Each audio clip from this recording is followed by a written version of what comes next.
नमस्कार. राधाश्रीचे बोल, Radha tarot deck. आपण मागचे 2-3 व्हिडिओ पाहिले ते स्ट्रेंथ या कार्डबद्दल.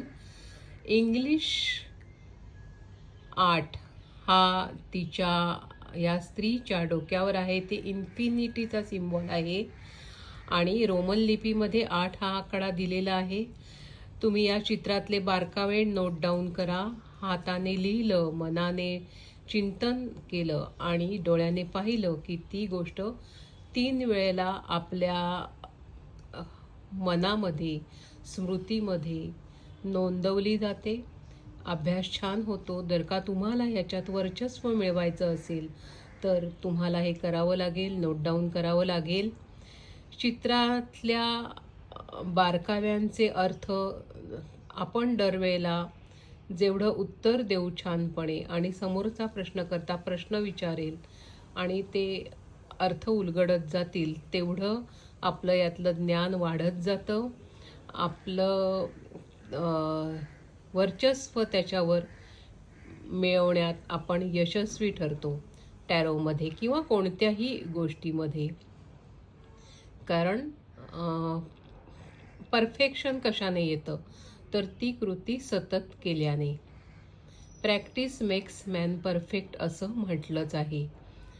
तर तुम्हाला जर का अभ्यास करायचा असेल खरोखर तर तुम्ही नोट डाऊन करा या चित्रांचा अर्थ. आणि अपराईट डाऊन कार्ड आलं आहे तरी घाबरून जायचं नाही. जे ह्याते गुण आहेत, कंपॅशन, इनर पॉवर, शांतता, पवित्रता, संकटावर मात करून जीवनाप्रत आशावादी दृष्टिकोन, हे सगळं आहेच यामध्ये. कारण स्ट्रेंथचं कार्ड आहे पण आत्ता ते उलट पडलेलं आहे. तर त्यामुळे थोडा वेळ थांबा. संकट दूर व्हायला अजून काही काळ जावा लागेल. तोपर्यंत तग धरा. एखादा मानसिक जप आपण प्रश्नकर्ता या व्यक्तीला द्यावा. मी आधीही सांगितलेलं आहे की एखादं स्तोत्र द्यावं, एखादा मंत्र म्हणायला द्यावा, जेणेकरून मन शांत होईल.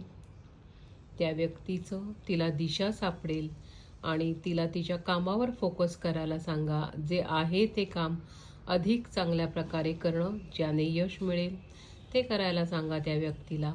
आणि पुन्हा 45 दिवसांनी तुम्ही त्या व्यक्तीचं टॅरो रीडिंग घेऊ शकता.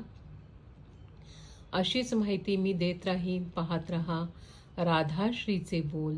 धन्यवाद. नमस्कार. पुन्हा भेटत राहूया.